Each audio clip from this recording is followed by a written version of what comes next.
Welcome back, my friends, to Great Day St. Louis. All right, here's the situation. School's out for summer. The kids are thrilled, but the parents and the grandparents out there, they're scrambling to keep those kids busy and entertained, because if you don't, they're going to spend the next 2 months on the couch or in their bedrooms, staring at their device with their headphones on. So the question is, how do we keep that from happening without also spending 24 hours a day on that endeavor? Well, have no fear. Dr. Tim Jordan is here. Tim, how are you? It's a great topic. Yeah.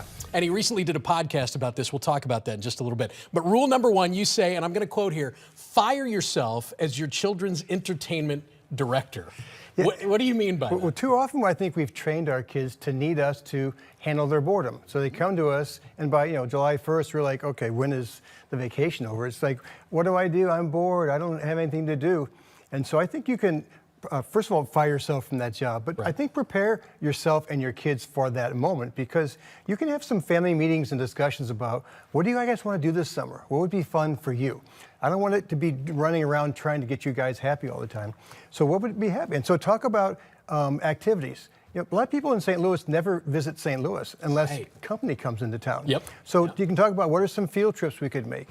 We can go to the zoo. We can give you some building supplies. I tell parents sometimes, just buy some boards and some hammers and some nails and some inner tubes and some those big appliance boxes and send them outside. And see kids what love happens. that. They really do. They use their own imagination. They take initiative. They start to build things.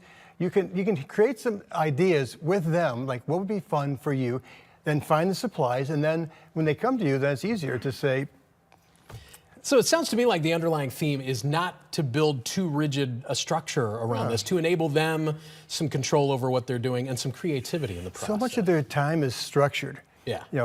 Supervised and structured. So kids love having unstructured playtime. And I think if you've planned ahead, and you've asked them, what do you want? You could have, I mentioned, I think in the notes I sent you, you could have a big box filled with stuff that they want to do.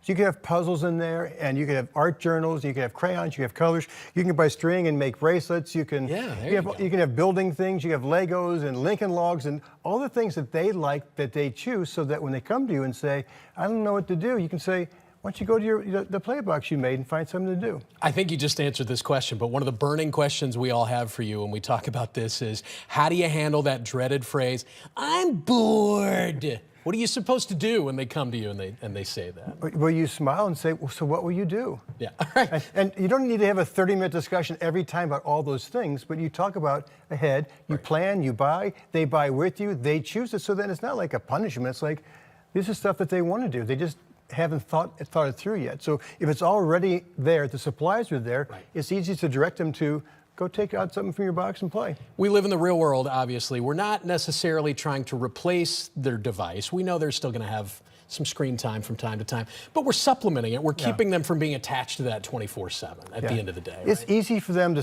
be in front of that video game console for hours and hours, or their phones and scrolling and all that. Again, you can make some very clear agreements with their input right now at the beginning of the summer and say how much time, what kind of sites, when, get very clear, and then follow through with that. Right. That's step one. And the thing is, kids like to be outside. Kids like to play. Kids like to explore. Kids like to build. They like to do things with their hands. They like to take initiative. They like to do those things if they're just given a little oomph and there's no video console. And then all of a sudden they are dialed in and loving it. You can hear more from Dr. Jordan by listening to his podcast. It's called Raising Daughters. And as we mentioned, he even has an episode, a recent one, on his podcast about this exact topic.